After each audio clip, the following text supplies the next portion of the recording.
So we were driving to school, and she would just become so upset and throw the craziest tantrums to the point that she would kick her feet into the back seat. And I mean, every kid's done that, but this is like a 6-year-old, 7-year-old, 8-year-old, using maximum amount of force to the point that the entire like body of the seats would like shake, and it was just really scary because we would be driving and just the energy was really frantic and we're scared for our lives. And I was just looking at her like, why are you so upset? Like, why are you so angry? Like, why do you hate the world so much? And literally, I couldn't really pinpoint anything that would trigger her. It was just anything and everything. And she was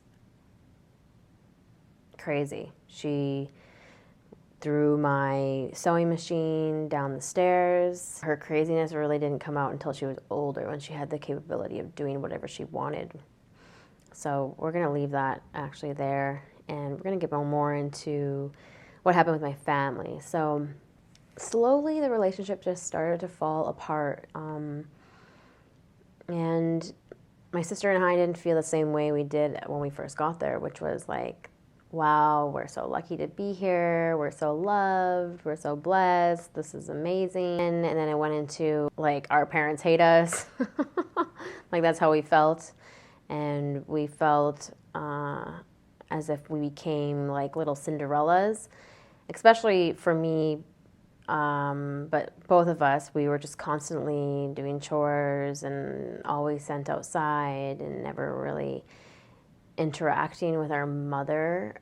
And instead, we were just like outside. You know, once we came home from school, we'd go outside, and then it would be dinner time, and then it was dinner time, and then it was get ready for bedtime, and then go to bed. So we spent like most of our time apart from our mother. And any time that we did spend time with our mother, it seemed to be very just negative. And now that I'm older, I want to blame it partly on menopause, also on probably negative energies that she may have had, like entities or whatever. But yeah, she was, yeah, straight up, she just got like a joy out of seeing you struggle. It seemed. So, I mean, she had power over us, so that meant that she would make us go outside and pull the weeds around from all the trees until our hands bled. And our dad was obsessed with trees, and he planted like so many trees. I mean, at least 50 trees, and every single tree was like had its own like place, and then all the grass around all these little trees that you had to go and like just out there for hours pulling weeds with your hands.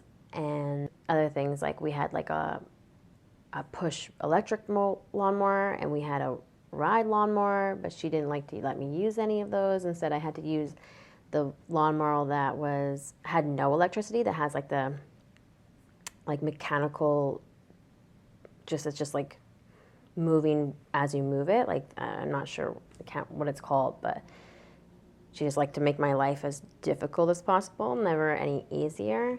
And so I would say maybe that's why I'm a little bit more rough around the edges, and I definitely can handle a lot more. So in the end, I guess it was like toughening me up.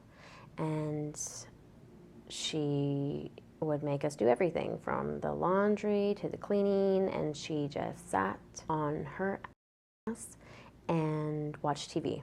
She was heavily, heavily, heavily overweight, and like, to kind of paint a picture of like her life, it was like, I always remember us buying this new couch set, and it was brand new, and it was like maybe a month later, and her chair was just, had this concave, because she just always sat in this chair. She never left this chair. And she just from her chair told us what to do, whatever that was, whether it was cleaning laundry and, you know, cleaning up the dog shit. Every single thing was like our chore to do, and she just sat back and watched TV. Then a few things happened that did not play out to my favor. Some mistakes that I made, a big mistake that I made, one really big mistake that I made that I wish I had never made, but I did, and it just kind of went downward from there. So when we first moved into the house, we were like either 7 or 8. I'm not too sure which age it was, but somewhere around that age. I want to say I was 8, my sister was 6. But it wasn't long before my mother found out that, my adopted mother found out that I was doing something that I shouldn't be doing to my sister. And it came from the foster home that I was in prior, where the girl was doing it to me, and in the weirdest way, although I did not like it, I started doing it to my sister.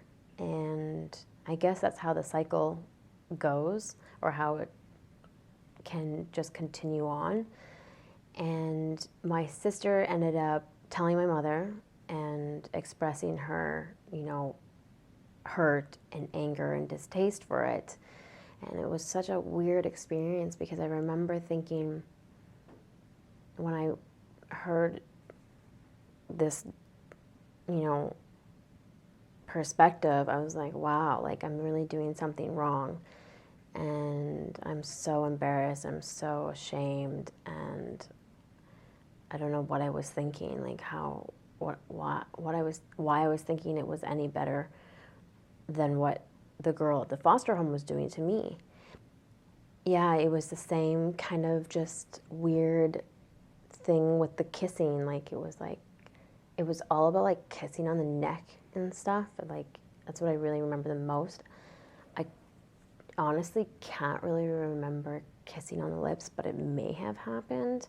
But it was, what's significant in my memory is just like kissing around the neck. And so I was doing it to her like the foster sister was doing to me in the prior home that we were in. And so when I kind of woke up and just snapped out of it and realized like what I'm doing is wrong, because I'm like, you know, whatever, 8 years old at this time, I just wanted to like, you know, walk, you know, just like leave that behind me, like, and forget it ever happened, because I was so just like appalled at the whole situation. Like, it was just the weirdest thing. And it didn't leave me there. At that point, I became a threat. And I don't know. Later on, it would heavily affect me and the life that I lived in the home, where I would get accused of doing something that I didn't do, and then, yeah, I was framed and accused of something I did not do, and it really ruined my life there. So that happened, because I do want to be honest, like, what did I do wrong? Like, where was I guilty, and like what kind of mistakes I made? So yeah, I did that, and then that came to the surface.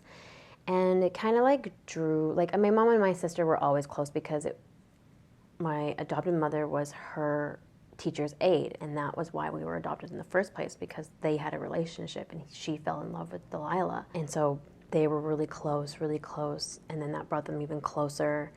And then what happened was my dad and I connected in a way that he didn't really connect with anyone else, my adopted dad, Elon.